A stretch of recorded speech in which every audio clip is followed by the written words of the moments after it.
Paralysed হলো পেশির দুর্বলতা, অর্থাৎ প্যারালাইজড বা পক্ষাঘাতগ্রস্ত হলে ওই অঙ্গটি অসাড় হয়, দুর্বলতা সৃষ্টি হয়, কখনো কখনো নড়াচড়া করতে ভীষণ অসুবিধার সৃষ্টি হয়। প্যারালাইজড নিয়ে চিকিৎসা বিজ্ঞানে ব্যাপক আলোচনা রয়েছে।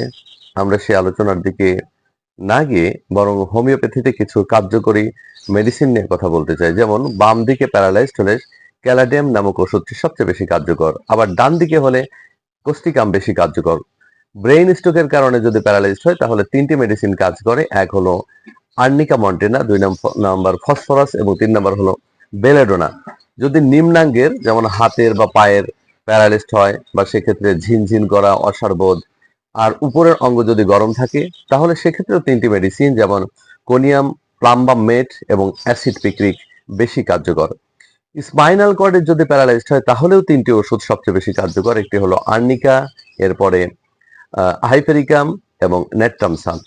নির্দিষ্ট কোনো অঙ্গে যদি প্যারালাইজড হয় যেমন কণ্ঠনালীতে তাহলে সেক্ষেত্রে কোস্টিকাম এবং কোকুলাস ইন্ডিকা বেশি কাজ করে। যদি চোখের উপরের পাতায় প্যারালাইজড হয় তাহলে কোস্টিকাম, এরপর জেলসিমিয়াম কার্যকর। যদি বাম পাশে প্যারালাইজড হয় তাহলে ল্যাকেসিস এবং ডান পাশে প্যারালাইজড হলে প্লাম বা মেট বেশি কার্যকর হিসেবে আমরা দেখতে পাই। সুতরাং লক্ষণ মিলিয়ে নির্দিষ্ট মাত্রায় যদি হোমিওপ্যাথি এই মেডিসিনগুলো প্যারালাইজড রোগীর ওপর প্রয়োগ করা যায় তাহলে ইনশাআল্লাহ খুব দ্রুত আরোগ্য সম্ভব।